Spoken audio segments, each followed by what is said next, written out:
Welcome back to comics, to Hot Comics TV. All right, I want to talk about Rowlf. So, I got this a while ago,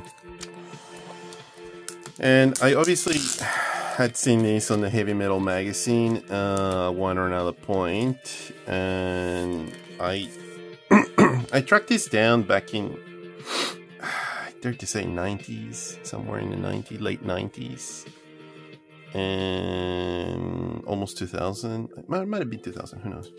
But what I ended up getting was these old original, what do you call it, comics. Repuff press. It was all 50 cents back then. Obviously, it was not 50 cents. I can't remember how much I paid for these, but yeah. So, this is an original publication. This is a little bit wider than your normal comics, so you can sort of see that Silver Age. This is current era, so it's a lot wider. So yeah, I just want to talk a little bit about Richard Corben. Corben's like one of my heroes, so obviously this is why I'm taking the time to do this. I'm just looking at how Richard Corben's unpacking this artwork. This is all ink. He's like a master. He's displaying that he's a master inker.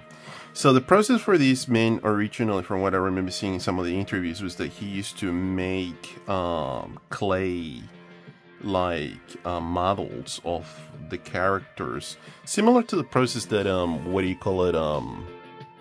Alex Ross and many artists do this, because they rather have something that's got a 3D or 3D dimensional, something with volume and shape, and they can sort of photograph it, and they can come in and sort of like play with the light and shadow contrast, you know, the chiaroscuro sort of thing. And that's what he's doing in here. Obviously, this is all being processed for the comic book, and I can sort of see, like, this is a very different type of printing. This is like newspaper printing of some sort. The way that I'm sort of looking is that it's a different process of what he's doing. A lot of people always question how he achieved to do these very thick brushes. I'm still thinking that he was using markers. I could be wrong. Maybe he's using a brush, maybe like a nib pen. I don't know. But a lot of these to me looks mechanical pen, because he's hatching, and all the lines are very, very thin and very, what do you call it, very precise. And you can labor faster with like a rapidograph or a mechanical pen that you can sort of insert ink on, and yeah. And he's doing these beautiful frames as well. I'm very sure that he's doing the typography as well, so beautiful stuff, beautiful stuff. And yeah, this paper, it's newspaper quality, or maybe something else, I don't know. I got lucky that I got this copy. And you can get Rowlf, I guess, on collections. Maybe I know that the Metal Orlan in France did a collection of Rowlf. Obviously, he also published on the Heavy Metal magazine. The Heavy Metal magazine alone had the Rowlf on it, the publication of it. So here it is.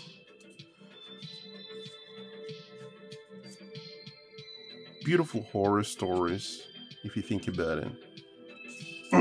It's all medieval sort of stuff. And I think I've seen this in color as well. Like, I would be pressed to say that I haven't seen this in color.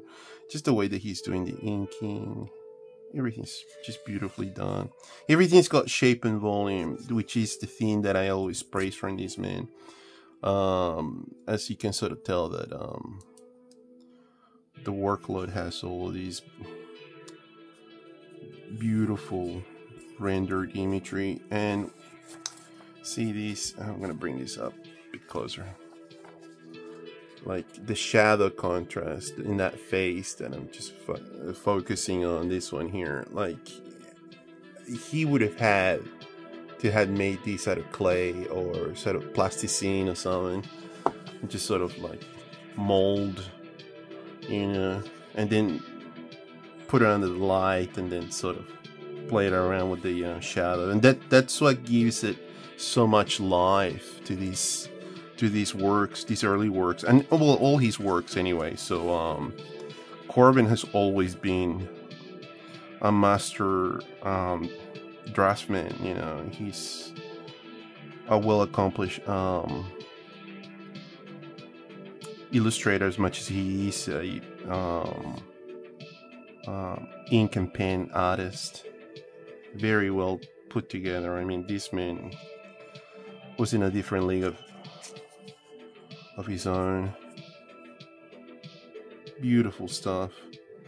And obviously it lends his skill level to do like the work that he did for Creepy and all the other magazines that he contributed for the European line of magazines as well, because he was loved in Europe. Like, he had more of a presence than he had in America. In France, he had more of a presence. In Spain and Italy as well, like, they embraced his work. Is when the dog becomes Rowlf. I mean, when Rowlf becomes a humanoid. It's always in this dystopic future that he's creating these stories, these settings that are like all post-apocalyptic. I mean, like what we were looking at before, those mutants. They're riding on a tank. It's oh my god, he's always doing this sort of like post-apocalyptic. These mutants are attacking the girl, and they're riding on an old tank, and they're in a convoy of, you know, beautiful work.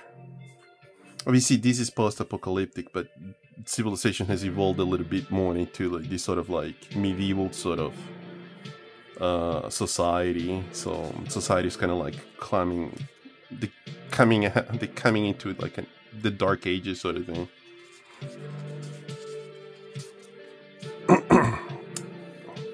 This comic book smells like vinegar, let me tell you.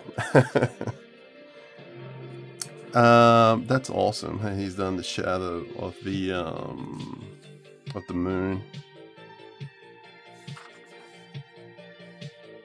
This is what I'm talking about. Like, that's amazing. This is what this man was, an absolute master doing the shadow. Look at that. Just let me close up.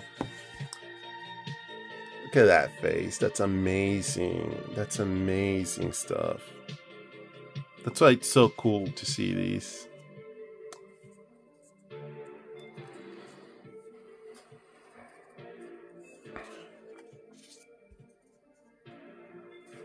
Again, and he's playing with dual shade, and you know, he's just doing the sepia tone treatment as well.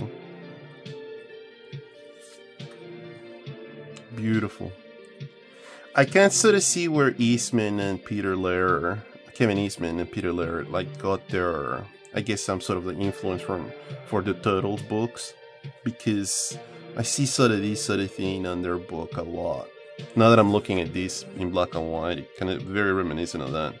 And obviously that would have been taken from Corben, because Kevin Eastman has not being apologetic about it. He's always said Corben was an influence, and he's always talked about it.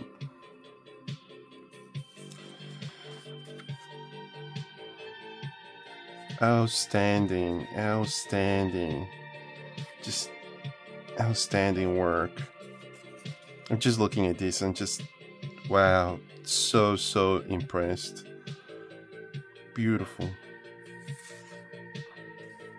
stuff.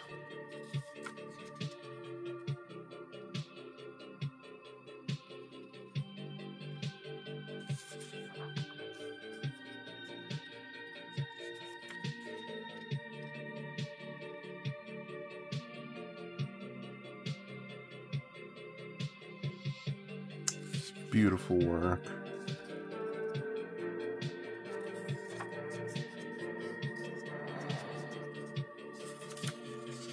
This is like an iconic image. This is being used on a lot of the reproductions later on. I think that maybe even Fantagor, when he was running his Fantagor magazine. Very reminiscent to them. Just beautiful. I don't like this discoloration that I got here in this print. I saw these, another copy of these, and it had the discoloration coming out down here, so...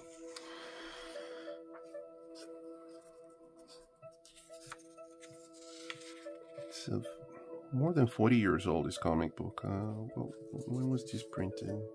71, okay. Well, yeah. Way before my time as well, so... beautifully done. Just amazing, just amazing.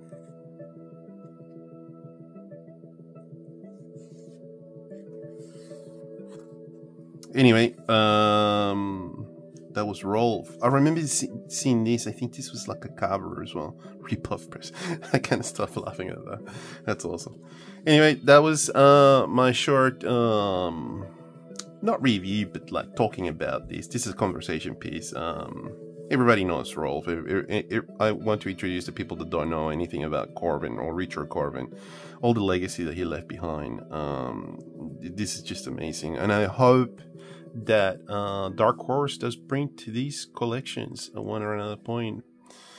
Anyway, thank you so much for your time. Please like and subscribe. Till next time. Bye.